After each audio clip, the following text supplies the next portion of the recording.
So today's Friday, and again, it's time for a movie recommendation. And I'm going to recommend a grindhouse. You want to know what a grindhouse is? You've heard the phrase before. Grindhouse films came out in the 70s and 80s when the movies theaters were really trying to figure out new ways of luring the audience back. And one of the ways was by doing exploitation films, sexploitation, blaxploitation, violence exploitation. Basically, Grindhouse is over the top of violence, madness, and mayhem with no real substance, but a whole lot of everything else. So here's the thing. The movie I'm going to recommend came out in 1982, and it's called Turkey Shoot, and it's an Australian film.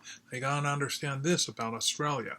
In the 1970s, the government there really saw that their film industry was lagging, so they put a concerted effort into providing funding to filmmakers to do anything. I mean, anything. So we had a lot of really interesting films coming out of Australia during the 70s. And a lot of them were grindhouse films and weird horror films. But, okay. So, Turkey Shoot. It's basically a manhunt film. The Most Dangerous Game. Okay.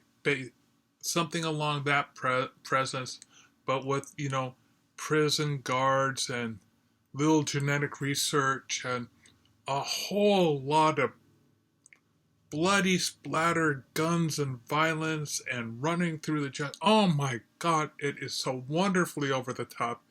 You'll have a fun time watching it.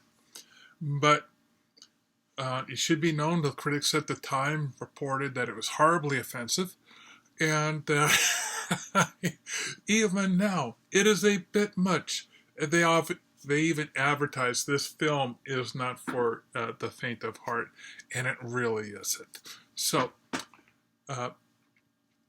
you can see this on Canopy. Canopy, spelled with a K, is your local library service for streaming movies. So all you need is a library card to enjoy this wonderful film. And have a blast, sit back. 1982, we all know what happened in 1982. Actually, what did happen in 1982? I was in college. I was having a great time. Wish I was back there. Oh man, college. Anyway, go out. It was the perfect time for a young college student to discover what Grindhouse was really back. Actually, I knew about Grindhouse because I had been theater hopping in my high school years, and you just never knew what you're going to get up with find when you did that. And I was going to this wonderful theater called the Lynn Twin, which at that time had been converted into the Lynn 4 to compete with the box stores, and they were specializing in showing what the big box places were not willing to show, and that included a lot of grindhouse, which is why I kind of got addicted to this stuff. Anyway, Turkey Shoot. I can't say you're going to love it, but you might.